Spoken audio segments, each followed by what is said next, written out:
What's the top 5 reasons why people take their own life? I get frustrated with the suicide question. Yeah. Everybody wants to ask about it. Everybody wants to highlight it. I think it's important to be able to put my boots to the ground with the men and kind of 100%. raise them from that space. Why do you still serve? Why serve? You've done enough. There's no reason why you've got to continue to give back. Why do you continue to serve? I just didn't really think about any of that. It wasn't not until 9/11 where I felt a type of way. I think 9/11 was when I felt like, damn, someone just came into our backyard and fucked us up. And I like seeing more of us willing to kind of break barriers and go, it's okay to talk to me. I think sometimes people really believe that we are not struggling or we don't have hardships because we're laughing and smiling and drinking or making money. There's a lot of freaking reasons behind why am I sad. It could be today, could be a lifestyle. I have struggled with depression, even when things are good, but I know that I struggle with depression. So I've implemented certain things in my lifestyle to make sure that if that does happen, I'm able to kind of fight that.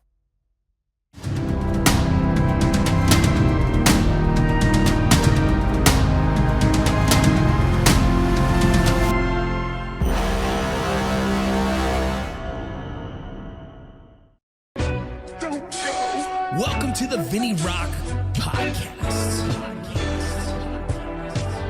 I took the blows and did it my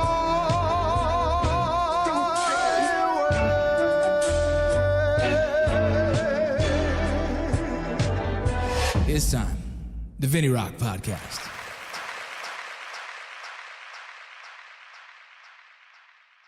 Welcome to the VinnyRoc podcast. Before I get started, let me hit a couple of my sponsors because I know we have videos that play before them, but audio-wise, might not. So let's see. United Patriot Coin and United Patriot Supply. United Patriot Coin is the company that we transitioned to recently. Just made more sense for us as a company, as a business, and for the podcast. We align a lot with what they're doing with that. And then close association to that is United Patriot Supply, which has all the things you can think of, from guns to holsters and whatnot. And so that's a sponsor we brought on board that we're really proud of. Core Medical Group, testosterone replacement therapy, something that came into my life about 6 years ago, and I've introduced to plenty of military and first responders to get their blood work checked. Most people don't realize how important that is. I think you guys should go look at it if you have questions. If you have questions, you can ask me directly as well. Grimblades.com. You can find them at Straight Razors on Instagram. That is male grooming products, essentially. They're good friends of ours on the show, and we absolutely love them. And Modern Gun School is a online armor school. You can learn how to be an armorer in the comfort of your own home. And if you have any kind of GI Bill or vocational rehab, you can get it paid for by those what do you call those benefits. And besides that, veteran, you know my book, blah, blah, blah. Here we are. Like to fuse all those other things. I have a lot of little things, but I invited my boy Aaron to come on board today and to interview me. I'm trying to get my 18-year-old daughter to interview me, but she's more shy than my other daughter, Belle. But those are the two kids I have of age, and I feel like I allow them to be 18 and make their own choice whether they want to be on the podcast or not. The younger ones, I just don't. I thought about putting them on, but we'll see. Either way, my boy Aaron is on here. We met originally from the Light the Fuse retreat. We finally met in person. Yeah. Where we originally connected was Clubhouse app. And we together. Oh, shit. Did you forget that? Yeah. No. Yeah. We originally connected. Sorry, you caught me. That was good. Yeah. You and Sean on the Clubhouse. We originally connected. We had a veteran weekly call, and it was just kind of veterans communicating and talking about wellness and many other things. And so that's where we originally got connected. Now you got it. And then the pre-connection of that is my boy Trace bought me a veteran shirt. I need to go take this shirt off and put my veteran one. The OG 4-year-old gray veteran, be the better veteran. It's actually my Facebook profile. Awesome. Because I was doing a operator's prep course, and I was privileged to be invited. They were doing a bunch of X-ray contracts. So pre-special operations guys about to ship the basic. And I just got to be in the background as a medic, and I'm giving my safety brief, and I got my knife hand out, and I'm wearing the veteran shirt. And that I was like, yeah, I look pretty dope there. I look least fat and least old. So I'm going to just make that my profile photo. Anyways, awesome. My buddy bought me that. That's what got me on the Clubhouse. And anyways, here we are. So you found me through the veteran shirt. Did you know anything about me beforehand? Yeah, obviously from some of your pre-experiences with the epic rap battles and things like that. You're kind of an influencer in the veteran culture. So yeah. There's really hot women out there in the Kardashian space. You're like that, but way less hot. So you've got about a couple million veterans that are watching your stuff out of 800 million that could be in the influencer space. But yeah, I knew of you, but then the veteran really kind of appealed to me. So we're gonna deep dive into that and why you do what you do. Wherever you want to go, man, it's on you. Hey, I'm gonna go ahead and I'm gonna give you a plus up real quick. You hit health and wellness, TRT. You hit core medical group, straight razors, gun schools. You know I'm a gun instructor, so basically you hit testosterone, bald guys, and guys that like guns. Did you find these sponsors just for me, or is that just that's my demographic? Okay, that's your demographic. Also Henry Rifles is another one of my sponsors, but yeah, that's my demographic. Okay, dude, you're hitting 4 for 4 here. So you went off those. I started writing them down. I'm like, yeah, that's my peeps. Oh, I love testosterone. Oh, straight razors. Yeah, bro. Anyways, there you go. All right. So you told me let's deep dive into the Vinny background. Why do you still serve? That's a huge why for me. So I want to hear from you. Why serve? You've done enough. There's no reason why you've got to continue to give back. Why do you continue to serve? I think I learned early on in my transition how serving others served me, kind of filled up my cup. Okay. And you said something that kind of like makes me feel a type of way. My wife says it like, don't you think you've done enough? Or like, you've done enough. And that comment alone is like, I don't feel like I have done enough. I don't feel content with what I've accomplished so far. Okay. And so I'm going to continue to push this direction until I feel content. And I think my personality will probably never be content until I'm dead and gone. It's just something personally. I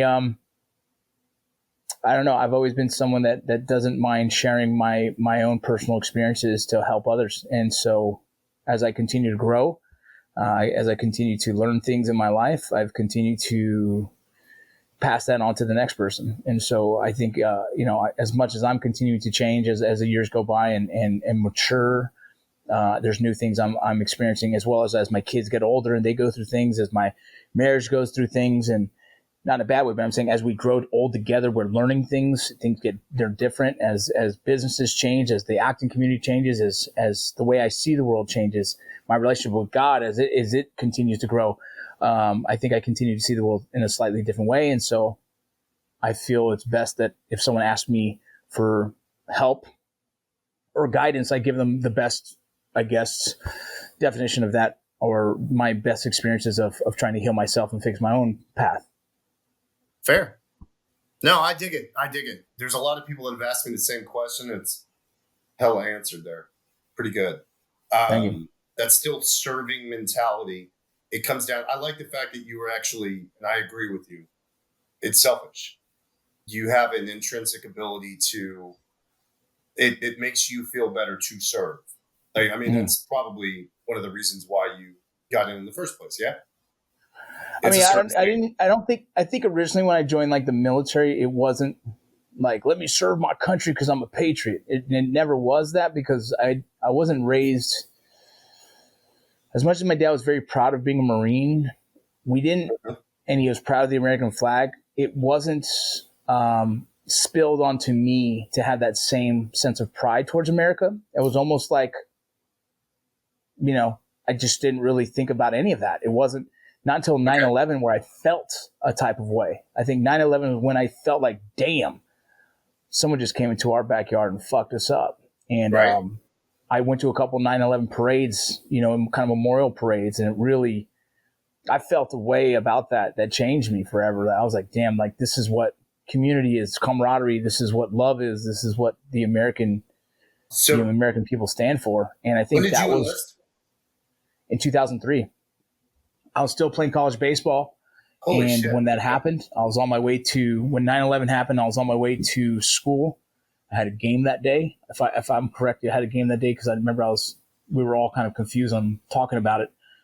But it happened, and I was like, I'm still going to go to school because I have a game today, but like, what the fuck is happening? You know what I mean? Then we get to school and people are talking about it, and you start to realize what it was, because originally, like, no one really understood what 9/11 was. It almost seemed like an airplane crash, and then you saw the second one, like, okay, now this seems like an attack. But at 21 years old, what was that? Probably, I think I was 21 at the time, 22. No, I was 19.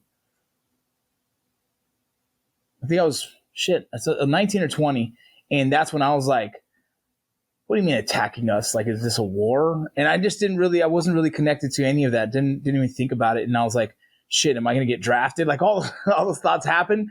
And I was still so like, baseball was my life. And I was like, well, let's see where this goes. And I think, years later, as baseball, I lost baseball, as in the sense of I lost my full ride, and no other place would take me as a ball player because I've just kind of burned some bridges. Watching the war on TV, I knew that was my next path. And so that was really what drew me in. It wasn't really patriotic like you would think. That there's a lot of youngsters these days that I'm like, fuck yeah. And I hope my son is more patriotic than I was, because I think he's around it more, but I wasn't raised like America by any means. I think I was more confused because being Mexican and I'm Mexican and Puerto Rican, growing up in LA. It's a really interesting thing because you start to struggle with your identity of being American, Mexican, Mexican-American, what's too Mexican, what's not enough Mexican. And I think I've never really had that deep connection to like the pride of America until 9/11. What's going on, y'all? Thank you for joining our show. Thank you for supporting it throughout the years. Thank you for telling your friends about it. Real quick, let me get to our sponsors. Core Medical Group, you already know. Testosterone replacement therapy. If you guys are above the age of 25 and not feeling yourself, if your wife isn't feeling the same either, it's for both. You guys can go get your blood work done at Core Medical Group. There's a lot of questions about having babies. There's a protocol for that. You can still have kids while being on TRT. I got a ton of fucking kids. But you guys go check them out. I love them. I trust them. I think you guys will love them as well. Straight Razors on IG. Do you know what that is? GrimBlades.com. American made, right there in Idaho. You guys should go check them out. It's a straight razor company. They make several different kinds of razors, not just straight razors, but they're known for the straight razors. I love them. The owner's an incredible person, a great American patriot, and so obviously I support them. You guys go check out Straight Razors on IG or GrimBlades.com. Scallywag Tactical, some custom knives. Several of you have bought the dagger. I love it. I think a lot of you will love it. Get it for your wives. She could take it while she's going walking with the dogs or whatever. Modern Gun School, you guys have your veteran benefits still. If you're a veteran, you still have them, go use it. Modern Gun School is for you. Learn how to be an armorer at the comfort of your own home. Learn how to make, more so fix, clean, and just be an expert and armor in your own home. You can't beat that. Go check them out. Modern Gun School. United Patriot Coins. That's a little bit of a change for us, but we committed to this company and we love them. They've been taking care of us, and so we're going to start taking care of them. They're a very patriotic company. I love coins. I love silver. I love precious metals. So we just signed a partnership deal with them, and as well as United Patriot Supply is more than just a firearms dealer. They embody the spirit of tradition, showcasing expertise and igniting the passion amongst outdoor enthusiasts across the USA. I highly recommend this company. You guys go check them out at UnitedPatriotSupply.com. Those are our sponsors. I really appreciate you guys supporting this show, supporting everything I do. Don't forget Borderline book. You can get it on Amazon. You can get it at Barnes. Got some cool stuff coming up with Henry Rifles. I think you guys will love. Light Diffuser Retreat is coming around the corner. If you guys are looking for a men's wellness group, go check them out. And Tomorrow Battalion, if you're looking for a place to donate, a nonprofit that you can trust, Tomorrow Battalion is where it's at. We support veterans and first responders and their families. So you guys have any questions, you guys hit me up. Thank you for everything. Okay. No, it's fair.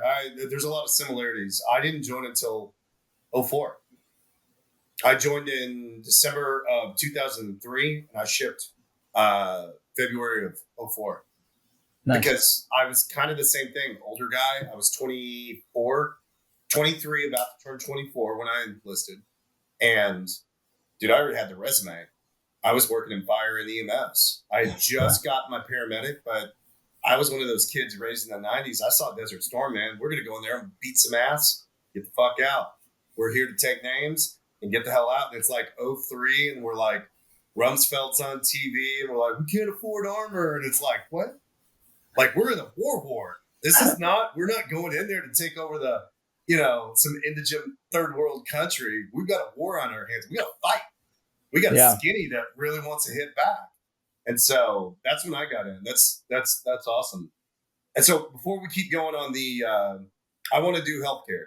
That's my background, and that's where you're at in some capacities, especially with your border operations and tactical medicine. Tell me a little bit about your dad and your brother, because I got to meet your brother. Yeah. So your dad's a Marine. Yeah, my dad's a former Marine, and then they're always Marines. They get real pissy when you say that. No, what do you say? Marine? He's still a Marine? Yeah, they're Marines. They're Marines for life. If you say former Marine, they're like, I'm still a Marine, capital M. They get like real butt hurt. Yeah, they're very patriotic. It's like saying Ranger Bat. You guys get real pissy about that. I get mad when someone says I'm a Ranger and they only have a tab and not a scroll. That's right. But that's some internal shit, right? That's some internal shit. Either way. Your dad is a capital M Marine. Yeah, my father's a Marine. Okay. And then after the Marines, he after his time in service, he went into construction. Okay. There was a rainy season that wasn't bringing in enough money. Him and my mom were struggling, so he went to go apply for unemployment. And while he was there was a kind of a big poster saying he joined the Los Angeles Fire Department. So he applied just like whatever, and he ended up getting a call back to take the test. He took the test, and so on and so forth. He became an LA City firefighter. Eventually became a medic firefighter, or at the time was really just EMT firefighters, what they were bringing in.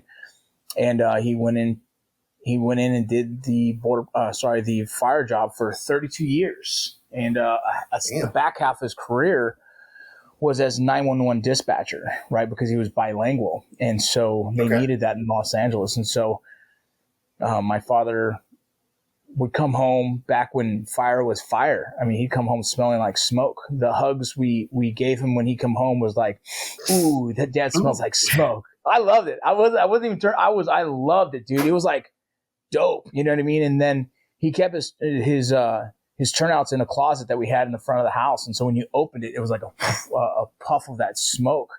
And I was just drawn to it, man. I thought I wanted to be a firefighter. It was like, if I wasn't going to be a professional baseball player, I wanted to be a firefighter. That's how. And then my brother, what was that? I caught my wife in bunker gear. Nurses love firefighters. They date cops. Okay, they date cops to learn that this is not what I want, but I still want somebody in this realm. And they marry firefighters. And at the time, that's how I met my wife. Really? So, that's dude, funny. T-shirt and bunker gear. For some reason, that combo and the smell of burned plastics seemed to like set all those triggers off in the brain. Been 16 years. She loves that firefighter smell. It's an interesting thing that when I smell it, I always think of my dad. I always think of my childhood. You know what I mean? And my dad would come home at things get you. Yeah, my father would come home it was about 4:35 in the morning is when he would get there, and I was an early bird, so I'd hear his car pull up and I'd hear his keys jiggling in the handle of the door, and I'd always get up to give him a hug. You know what I mean? For the most part, and I'm always when he'd come home and he smelled like smoke, I'm like, dude, so awesome. Yeah. So I thought it was for me, but as you know, as I did the baseball thing. So here's a funny story. At 18 years old, I took the the LAFD fire test, the written test. And so did my brother, my brother is 5 years older than me. My brother at the time was doing hip hop music. It was kind of like he was doing like a LA kind of, I would call it gang rap, but it was like an underground rap. And he was actually doing really well. He was pretty famous in the LA scene. And they would travel to Italy, Japan, Mexico City, all that to perform. So they were a pretty big group. Oh, okay. Those who probably know him, his rapping name was Crow Soto, and he was part of a group called Six Symphonies, which was a cumulative of Street Platoon and Psycho Realm. Those who are in the scene know the name.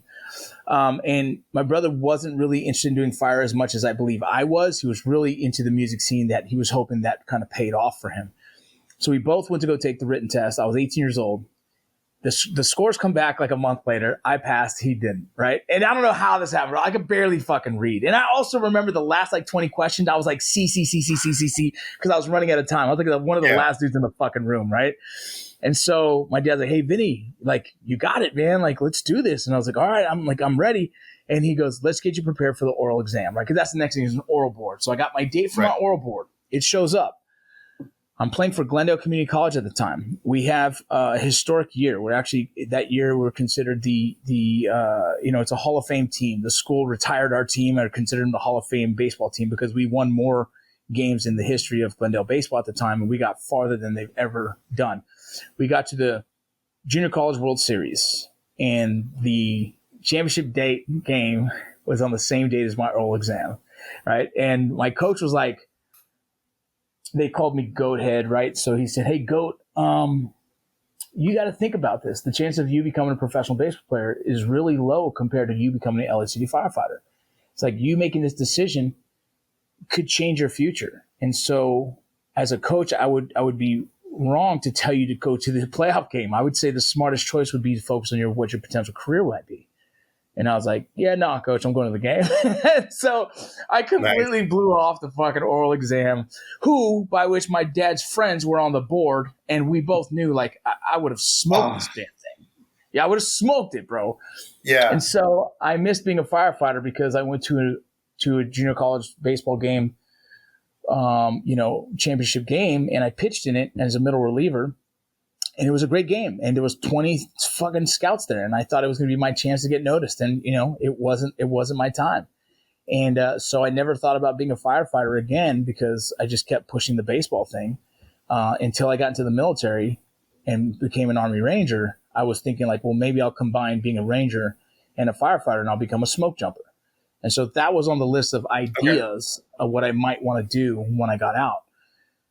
When I got out in 2007, I immediately put myself into Fire Academy, Fire 1 and 2, EMT, Fire Extrication Course, Firefighter Fitness, CPAT tests, all the things you can think of to try and get all my certs to become a firefighter, because me and my brother now were like, let's do this. Like, let's just go for it. And so he got his EMT before me. Sure. Mind you, I took an EMT class prior to this already. So I had my EMT prior, but not the National Registry. In the military, I did a lot of the EMT program stuff with Ranger Battalion. I did cadaver labs. I did live tissue stuff. So I already have a good familiarity of medical stuff as an infantry dude, but because my father told me to go to EMT school early on. I get out and do EMT school again for the fire department. I failed the National Registry 3 times. I don't get hired on a fire department that I was trying to get hired on. And then I take my last test to a local fire department that don't need my EMT. They'll put you through the whole program yourself. So I had my EMT class done, but not the National Registry passed. I had my Fire 1 and 2 certifications done, but I never took the state exam. So like all these things I was getting done, but I wasn't finalizing these things, so I wasn't getting picked up to these fire departments. My brother got it all done and got hired on with Chandler Fire Department. My last big test was with Tucson Fire. I have number 1 on the physical fitness test, the CPAT test. Number 1 on their written test, number 1 on their oral exam. So I'm the top candidate. They're going to hire 20 that year. Boom, hiring freeze. The hiring freeze lasted over a year. They threw out all the scores. And now I got to go back into the system and wait for them to hire again so I can apply. At that same time, I was already working at the prison. I applied for the Border Patrol. Boom, got picked up by the Border Patrol. So the fire idea, out. I did by chance, funny we're talking about this, I did by chance fight 2 fires as a reserve firefighter at a local place called Regional Fires in Coolidge, Arizona. Hey, 20 years of firefighter paramedic, you got 2 more fires than me. I didn't fight a single damn fire outside of training. Yeah, I kept my fire cert, and I was a paramedic through and through. Yeah, but hey, bro, you got 2 more fires now, dude. Well, it's funny. The first one, all we did was just water the houses next to it because it was fully engulfed by the time we got there. Sure. But I got close enough to be like, damn, this is kind of cool. The second fire was a tour bus. If anyone who's read my book, I talked about it with a tour bus called a group called Kenna. And it was off the freeway, just right there off off the freeway by Casa Grande and Coolidge. I forget the freeway. It's probably the 10 or the 8 or some shit. I think it's the 10. And it's on fire. So we get there. I'm lead on the hose. I get into the tour bus and I'm spraying this fucker down. And remind you, I watched Backdraft as a kid and was like, amazing. Yeah. Amazing. Right. So I'm in there and I'm on the hose. It's super hot. And I'm like, yeah, fuck this. This ain't for me. And for some reason, it did not respond to me the way I was hoping it would. I really was still chasing the dangers of combat, the dangers of carrying a gun and potentially being shot back. I really was looking for that kind of threat level. Personally is what I believe, because I'm inside of this bus and not saying it was safe, but it wasn't dangerous. It wasn't safe. It was kind of the in-between. And I'm like, yeah, I don't want to do this. And so I ended up going home that day from that fire. I turned in all my turns and said, thank you. I'm no longer going to be working here no more. I went home to my wife at the time and said, I don't want to be a firefighter no more. I just spent 2 years doing all these qualifications, all these testing. And I realized like, it's not for me, man. The medical side was still interesting, but fire, I just knew I wanted to carry a gun. Excuse me. You good? Mowed the yard yesterday and I got a lung full of hay. So every now and then I get a little tickle. No, but I get it. I 100% get it. Fire was not for me either. The long story short, I was just too much in the intelligence of medicine. Like I tell myself I'm a very emotional guy. I live on that adrenaline. And I've always found the biggest satisfaction, again, going back to the selfish thing, like I am selfish when I say this. I challenge myself to be intelligent and adrenaline pumped. Like it's real easy to get full of that sympathetic, let's go hit it, like that raw feeling, but to also be able to access a higher level of thinking. First time you run into a CPR and you can't think of anything but compression and breath, and you're just in there just pumping away and bagging. But you're trying to get to that place where you can think of drugs, think of next interventions, things like that. You know, I feel you. I never, like I said, you got 2 more fires than me, bro. So how did your brother get into the service? Yeah, so same time me and him were going through this, he ended up testing with Chandler. He went to I believe it was some kind of like Chandler boot camp, like pre-employment boot camp. As long as you had your EMT already, as long as you had your 512 cert, they almost put you through like a several weekends to kind of watch who you are and observe you. And then it'll go into the hiring process.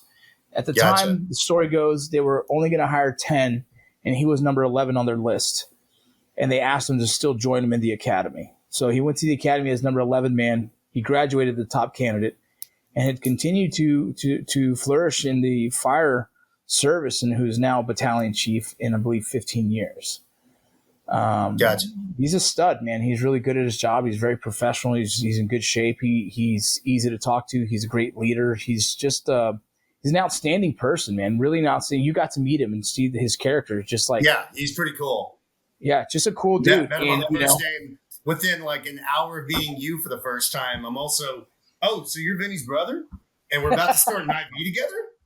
Yeah, and I forgot his name. What was the big swole dude that Carlos. we started the line?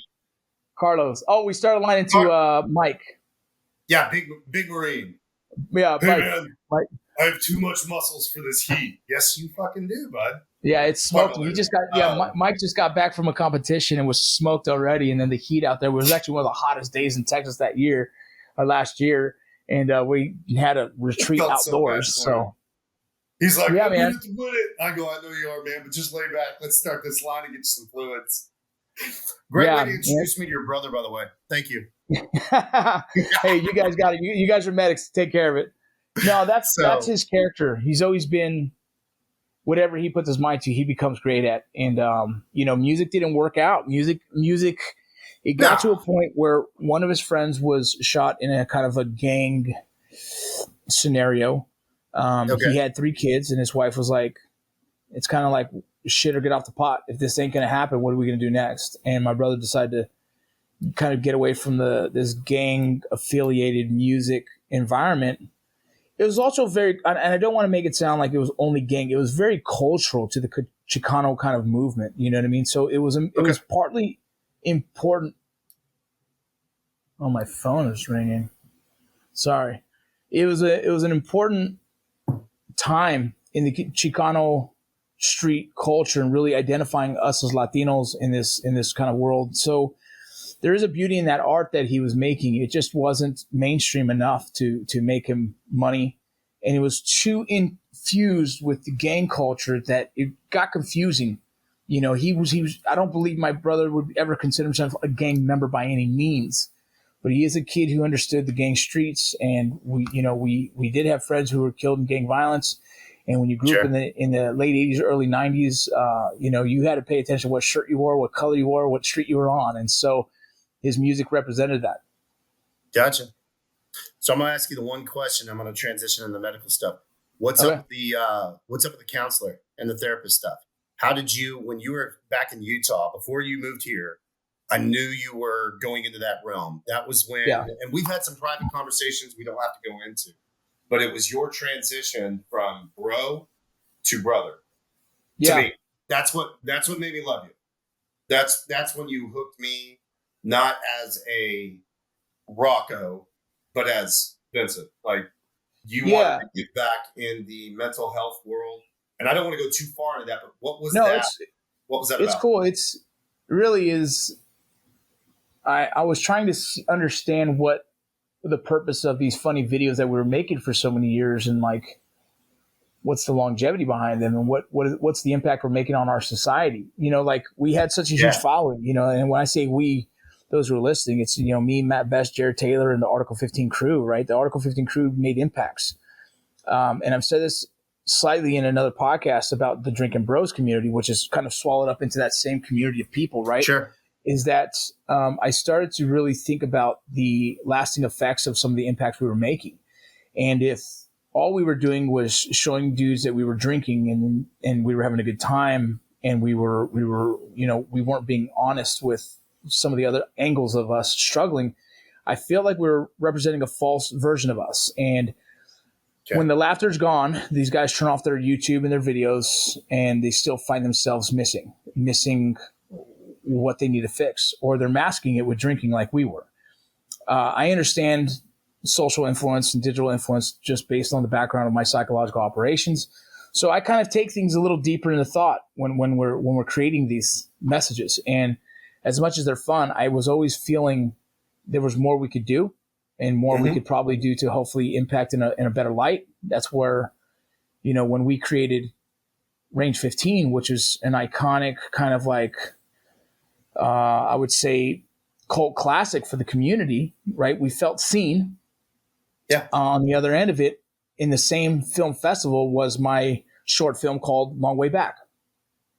And it was because I felt I wanted to show an honest side of myself that depicted truth, right? Like, the struggles that I personally go through, and I know I'm not alone in that, but also I know they're not alone, because I'm someone that they see on, you know, this platform of Facebook or whatever the following was. And I think sometimes people really believe that we are not struggling, or we don't have hardships because we're laughing and smiling and drinking and we're making money. And I think I got tired of playing the character of Rocco. You know, it's what happens is you got to get pulled into character, and people will be like, hey, do the thing. You know what I mean? Or like, hey, they see my wife and they're like, is that the zombie? Like, all those things are character driven comedy that people didn't realize there's real dudes behind those comedy skits that were fucking suffering. Me, Matt, and JT were all fucking struggling, dog. Like, and they will probably, I don't know if they'll ever mention it or say it or admit to it, but like, we were not in a good place. We were just a good place for each other at the time. And it might have been a little bit therapeutic for us, but what I know is that we were projecting this character, or these characters that others were taking as facts and taking as reality. And so the sales of fucking Jameson fucking whiskey was going through the roof, as well as when we created our whiskey was going through the roof. And we created a monster of influence that wasn't necessarily healthy for my own community. And I resented myself for that. And so I wanted to try to create something that was at least in a better light.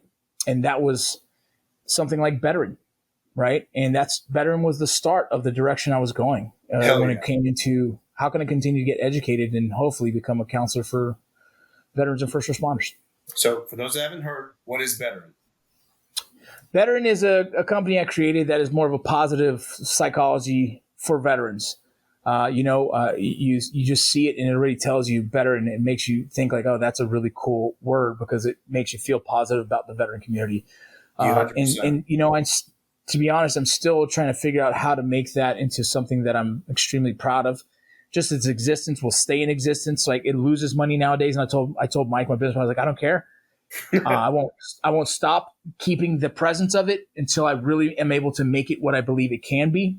I don't want investors. I don't want anything other than the intention of creating a positive space that tells a positive story for others. And so 100%.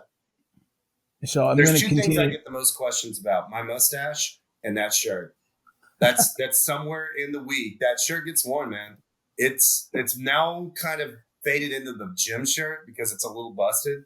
I need to get me a new one, but no, it's all about having that brand that incites a question. Hey, what's that? That's it. I know. That's the best thing that you did with that. Hey, what's that? Oh, that's my buddy Vinny. He's just got a good brand. It's all about growing. It's not stagnating in some sort of bullshit brand. That's what we're here for. Everybody. Yeah, we're trying to figure out how to make that more mainstream without selling my soul. And I say this, like I said, I don't want investors because I don't want this pressure of you're doing it right of making a certain amount of money. Fuck all that. I've done that. It doesn't feel good. I want it to organically become what it is, and if it doesn't, it still is what it is. You know what I mean? Yeah. But everything we've created since, it all falls in line with that, like Light the Fuse or the nonprofit Tomorrow Battalion. Like they're all cohesive in the sense of they all represent the same concept of direction of positivity, of wellness, of growth. And so I don't want to create anything that doesn't align with that belief of just inspiring, motivating, and entertaining. And entertaining, it has to have reason, right? Like my entertainment's not going to be shock value concepts. It's really, I think, things that have a message that needs to be said. You know, it's like this podcast. I don't want to create a podcast that has famous people to say dumb shit. I don't care if this podcast gets one view or a million. I'm going to continue to create or invite people that I find interesting that have something important to say, or someone who like interviewing me that allows me to kind of speak my mind, because that doesn't happen as often as I'd like. And so that's why I kind of turned the series into like, interview me, ask what you want, and I'll give you my side of it. But you know, I've never been one to chase notoriety and fame, and so everything I create has to stay really aligned with my beliefs. And it's why I don't have, you know, some sponsors have been with me forever because they like that version of me, and some sponsors are with me with 1 month because they're like, you're not selling my product. I'm like, bitch, I'm not a salesman. I'm not here for that. You're trying to no, I got you. The reason I ask is so I'm in your space now. I love the mental health, but I'm taking that step with my brand, Texas Valor Project. I'm the event chair this year. I didn't start it. I just helped run it. I'm a huge participant because as a medic, I see, here's your stats. Here's my only sales pitch of this whole podcast. 2.2 million veterans deployed to Iraq and Afghanistan over 20 years. 1.2 were identified in post-deployment health assessment as being a TBI candidate. VA's treated 300,000. That means I've got 900,000 veterans with a TBI out there, small and large, or at least a candidate for it. So mental health, physiologic mental health, that stuff is huge for me. And I like seeing more of us willing to kind of break barriers and go, it's okay to talk to me. Been there, done that, want to be there for you. Like, that was huge. Being a better veteran. Man. You have me hooked on and sinker from my first t-shirt. Oh, I appreciate it. But it's interesting you say the TBI because I even told a neurological, I don't know, what it would be considered. It's a brain. I did do brain training, but my point is, I interviewed a brain doctor, and I asked him something that I don't think they've done the tests on it yet, but I have a feeling that soon, when they start really dissecting some of the veterans' brains who have committed suicide, they're going to find that there's similarities of CTE, because I believe the long-term effects of blast injuries and concussions from jumps, whatever the case, all these different things. I think there's a big connection to that. I think there's a big connection to CTE and veterans that we're not connecting right now because the focus is on football, which is fine. But I think that's what's going to be the next thing that comes out is identifying that there's CTE is what a lot of guys are struggling with. And that's a whole different beast, right? It's not because then when you're asking the question is like, well, why are guys committing suicide? How do we fix that? Well, CTE itself has proven that it's essentially the brain almost fights itself to the point where these football players lose their minds, literally lose their minds, lose control of the functionality of thought. And so when we say we're looking for answers, that's one of the areas we really have to investigate if you want to find answers in veteran suicide. Because if not, then you're still going to be like, well, what's the answer? What's the answer? What's the answer? It's like, well, it's not fucking just going camping. I'll promise you that. And it's not going. It's like asking a bad question, like, "Hey, why are you sad?" There's a lot of freaking reasons behind why am I sad. It could be today, could be a lifestyle, could be bad diet. Dude, you're hitting my pain points. Well, it's a thing. It's like, I've been studying. I guess when you ask the question, sorry, I got a bunch of packages in the mail. God damn. When you ask the question like, why do I still serve? Because we still haven't found the answer for one of the things that affects me the most and hurts me the most, losing my friends, sure. And not even just veterans, first responders, right? And not even just first responders. I just lost one of my closest friends recently to suicide, and it's just confusing to me. But he is a former, I don't know how to say, he was incarcerated for many years. And the parallels between someone who was incarcerated for many years to a veteran is very, very fucking similar. And I found this out by me and him talking deep conversations about it. And the same struggle with assimilating into society. But his biggest struggle is like no one wants to even give him a fucking chance, right? They don't want to give him a job at all, sure. Right? And so his struggle is like, well, he can't even find fucking work because his past and what his tattoos and everything else.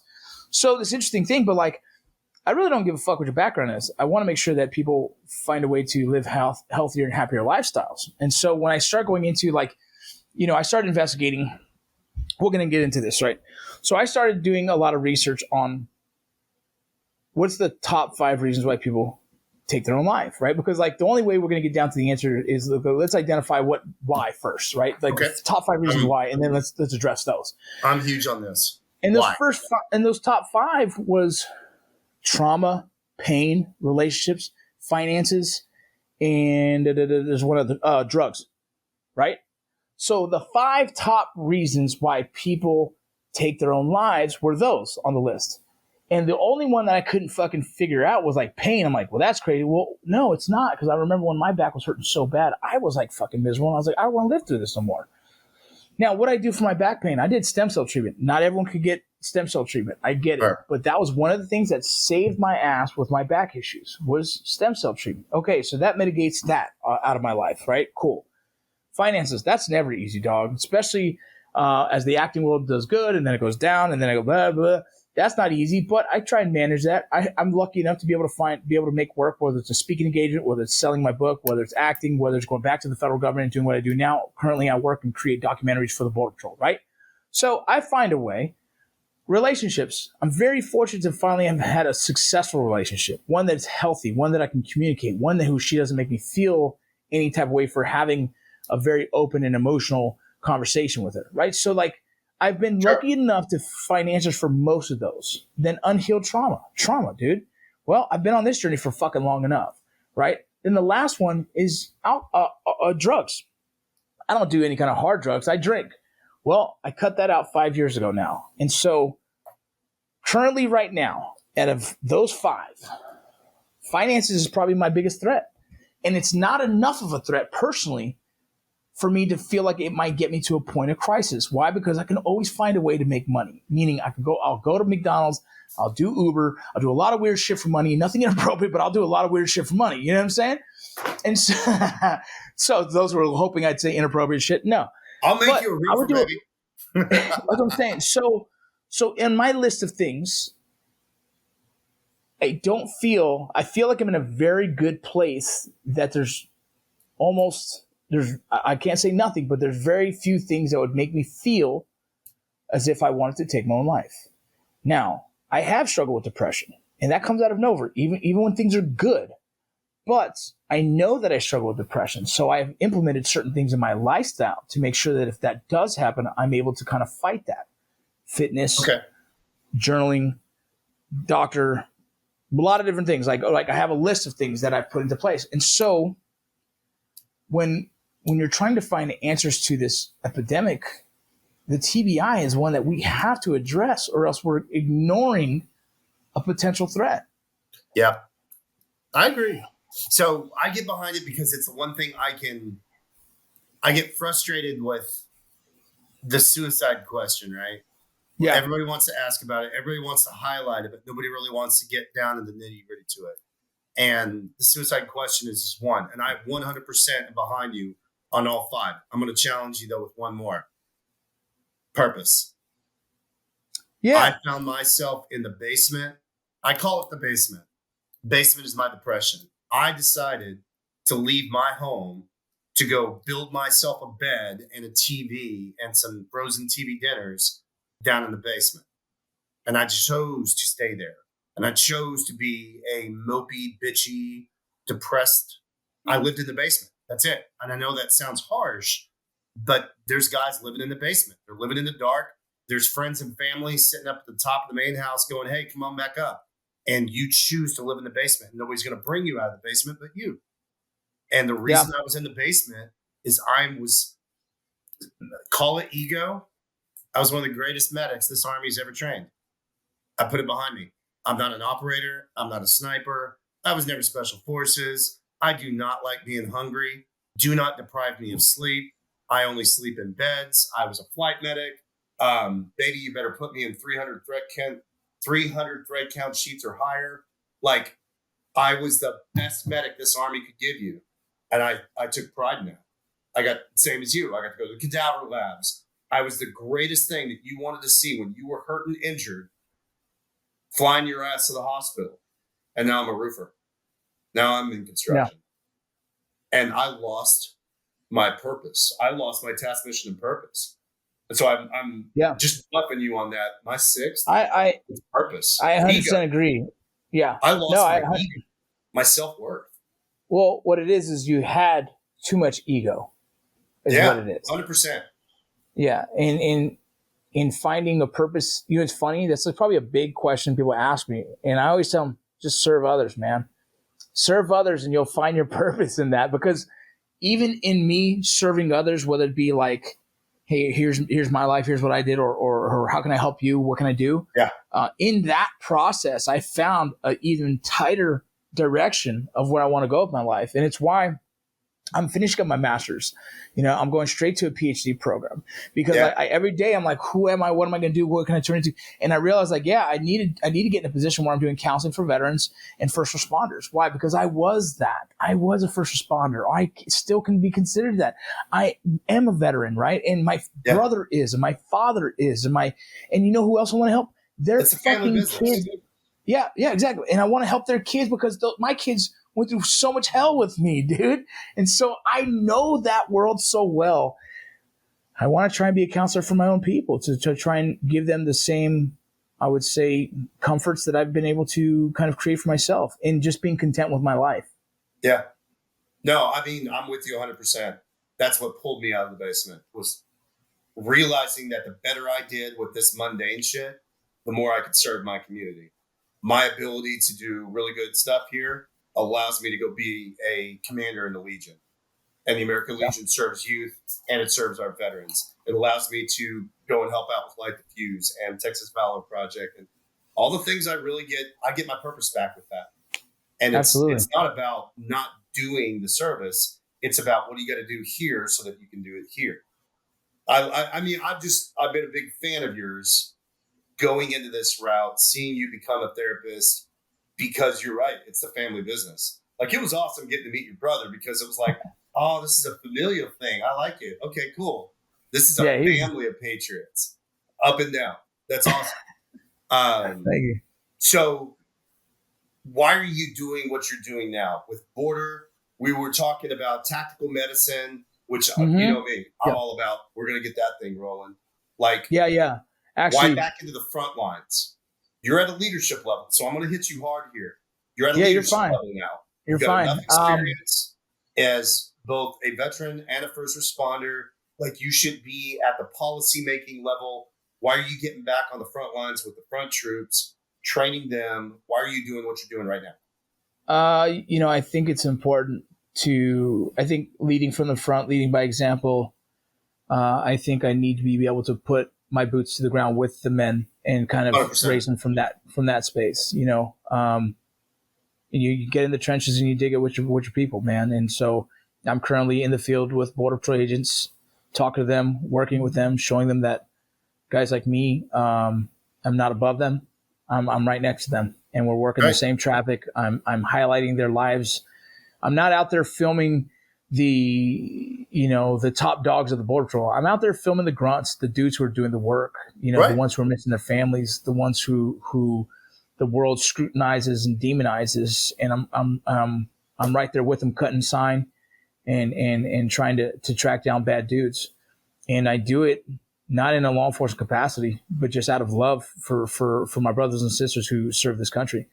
I think it's the only way to really be the example to them. I wrote a book for them, and I do a podcast for them in a different capacity. And all of that is just to show my service to my country, but as well as like a father to his kids, man. I love them people, man. I love them dearly who serve this country. And I don't think enough people show them the love, and I'm willing to go to bat with them, bro. I'm willing to go to war with my people, man. And so that's what I do it for. No, I agree. It's something to be a service guy in a service world. Like, some people do it for the recognition. Let's face it. We've met the heroes. And then there's just people that can't stop. Like, I can't. And I do better for guys like you. I see it in you as well. I identify with you because I'm like, I get it, because there's a lot of people out there I wish I was a better person for. The guy on the street just asking for $1, and I know I could give him $1, but I see that guy with that homeless veteran sign. I'm like, yeah, get my dollar. Like, but I also want to bring him in, and I want to be like, hey man, let me take you home. Let me get you a haircut. Let me do something more. Like, I love service, but I hate that I'm a little bit more prejudiced because I want to serve the ones I want to serve. I get it. No, I think everyone makes a choice on that, man. I don't think there's anything wrong. You go with your conviction, man. I watch people online. I watch their social media. I try not to, but it's something that I study. I study a lot of people, and there's people out there that get a lot of notoriety and a lot of attention, and for doing nothing but being loud on social media. And I just find it kind of like, I think it's interesting that our society is very easily distracted from true work and then loud voices. Yeah. So I'm not one that sells myself often. I'm not one to kind of sell my soul to like I have a lot of friends associated with Joe Rogan, but I've never asked to be on his podcast. You know what I mean? I'm a good friend with Sean Ryan, but I've never asked to be on his podcast. You know what I'm saying? Like, yeah, they'll ask me when they feel it's appropriate or when it deem it necessary. And it is what it is. And if the time never comes, I don't give a fuck. I'm out here continue putting in the work. You know what I'm saying? And I feel like when you chase it, say it again. Who's the Sean from Clubhouse? That's Sean Matson. He's the CEO of Mapbot. That's right. Okay. I forgot his last name. He's Not a Sean fucking Ryan, G, Sean bro. Mason. That dude's Sean a brilliant Matson, dude. He was hitting up before we really kind of lost contact. He had some amazing products that he was. He's a genius, man. He's a very intelligent man. Very good seal. That's awesome. He's a good dude. And he's another one of those dudes that I don't think he's really good at selling his skill sets. I mean, he's good on the back end of running a business, like killing it, but I think he's one that should get a lot more notoriety than he does. But I think he's the same as like he said. I'm just saying, well, look at who shouts if he had 2 million followers, how many more people would he be able to help? You know what I'm saying? Yeah. That's where I think like, fuck, man, if he could reach more, how many lives could he change? Yeah. Right? You know what I mean? And that's the funny thing about like our social presence is that like I won't chase it. I won't buy these likes and shares and all this other bullshit. But if I could have a bigger voice to serve my people, man, it wouldn't make my job as hard as it is now. Yeah, and so like I think you'll get there. It's just I mean, like I said, I don't want to beg for it. I don't want to beg for it, but it's like one of those things that I definitely think like, fuck, man, this fucking bitch has, not as in a female, I'm talking like this dude has a fucking like 19 million followers and all he does is fucking shake his ass. You know what I mean? And you're like, dude, hand me fucking half that shit and let me fucking spread my message far and wide. Yeah, it's a funny thing where like you see dudes and you're like, this guy has that many millions. And I'm not jealous by any means. I just think of like the power of the voice that you could have if you had the following that you deserved. And how many lives you can change and lives you can save by having a bigger platform. No, it's a unique piece of psychology there. Like, I mean, really, what do you digest? What do you intake? What do you imbibe? Me, I'm a food slut. I'm just going to say that. My feed is most helpful, most motivating piece of shit out there. And it's like, go live your best life. And if you want to climb to the top of the mountain you've got to climb to the top of. And then you show me like Alfredo gnocchi. Bitch, you got me. Like, I don't know. Yeah. Maybe we start combining mental health with, carbonara. Like, dude, that's what social media is actually good. It's like, tell yourself. TikTok figured it out. TikTok figured it out. We're like, and bacon. TikTok does it well where they have a really important video on one side, the other side they're like building a wooden chair. And I'm sitting there watching them build the wooden chair while I'm listening to the audio of this really important message. It's just like, that's how you get us fucking immediate gratification people. You keep us occupied while you're telling a really serious message. Dude, it's new psychology, man. Like, I don't know how you got somebody like me. Let's see, I'm 44. We're just turned 44. I'm the last generation of I love my phone. I play stupid games on it. But also, if you take my phone from me, I don't lose my mind. Best years of my life were the years of deployment where I didn't have a phone. It's like, nope, can't get a hold of me. And, I feel like I'm in a semi-healthy relationship with my phone where if I decide it's phone downtime, it's phone downtime, and I'm not having a panic attack. So the digital connection it's both there and not there for me.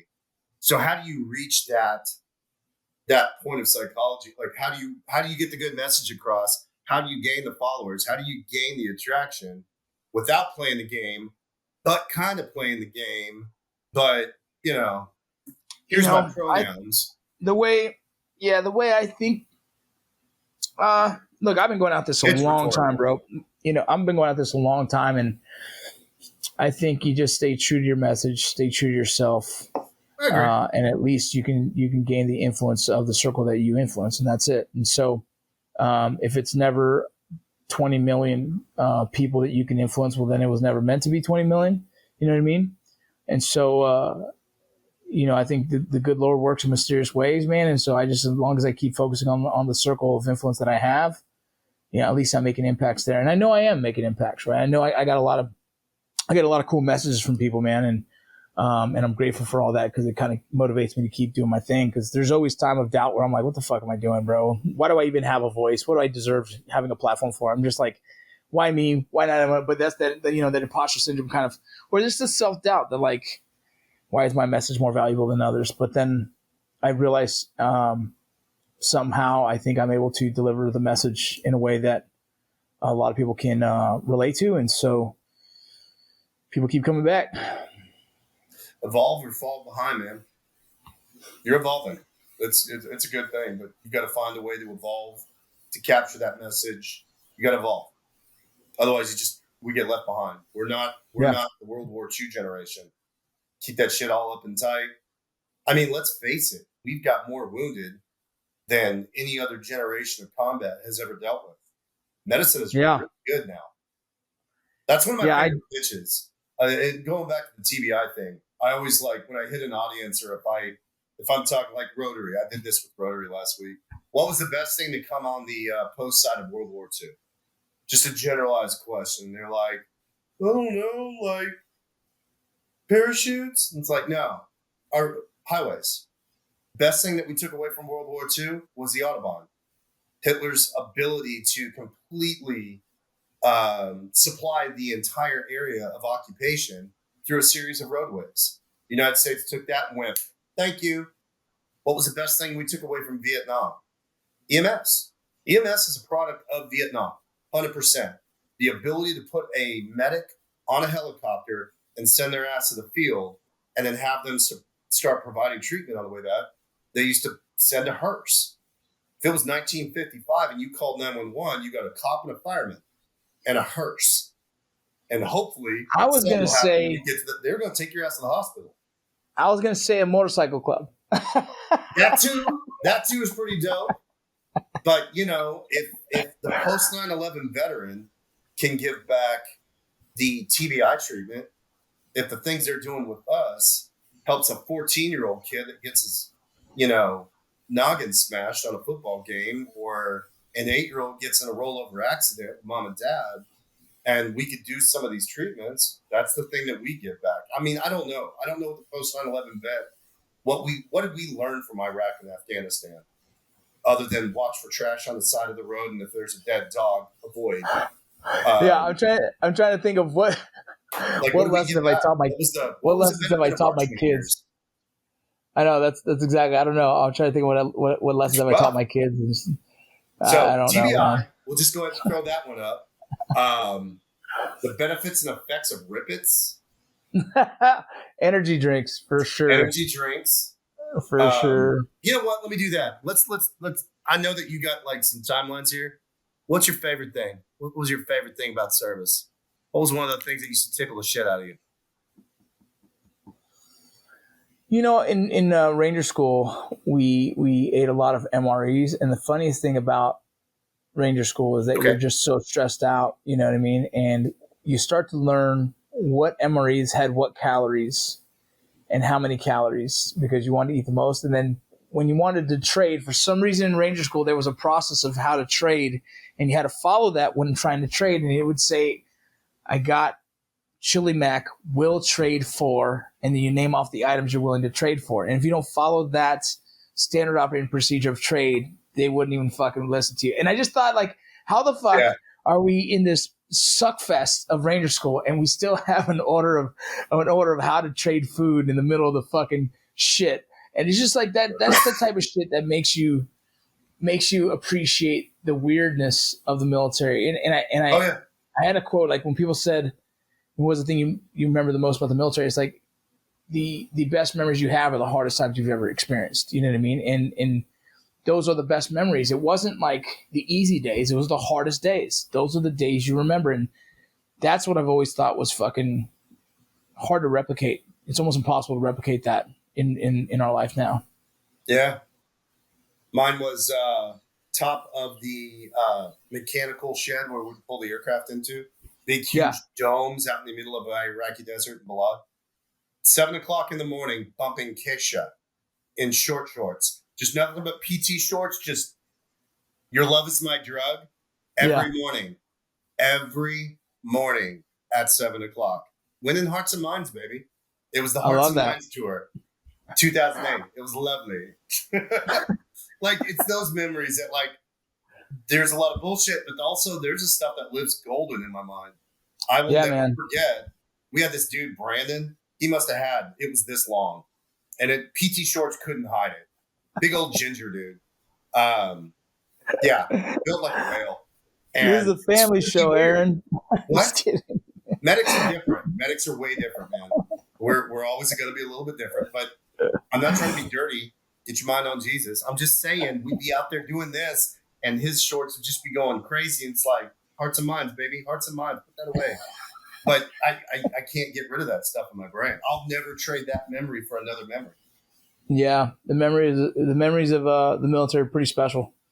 That's partly why I think it's hard for guys to transition, is you miss a lot of, and they miss a lot of what happened, and they never try and recreate those in any other capacity. And so you live in a constant thought of missing those memories, those good times.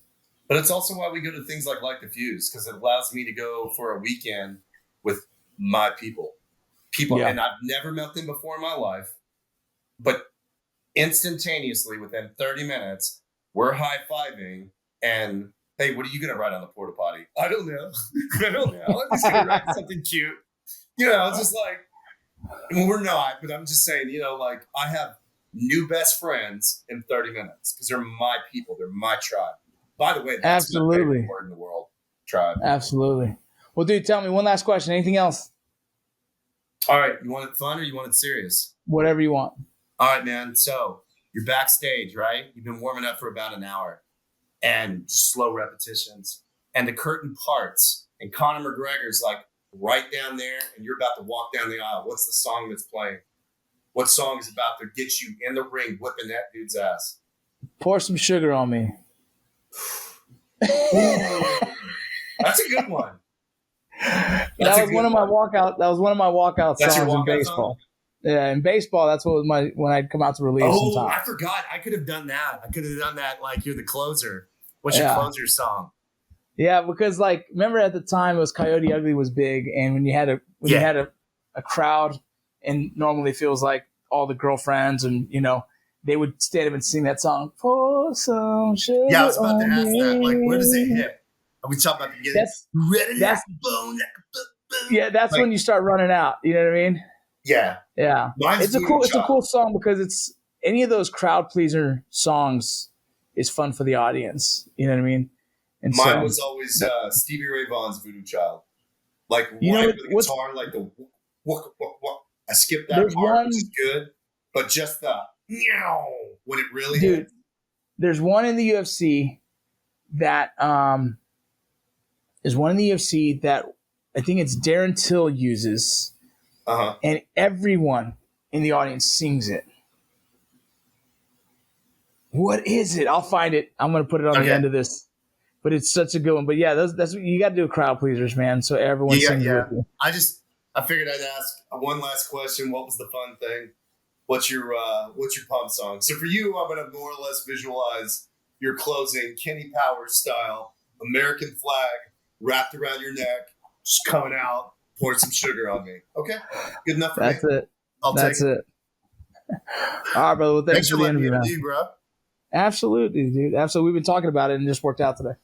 Good deal. So, Light the Fuse coming up, and I'll see you there. Anything else I need to put out? That's it, man. All right. Thanks for being on my podcast today, Vincent. Again, this is Aaron with his podcast. Glad to see you guys, and take care, y'all. Thank you. Later, brother.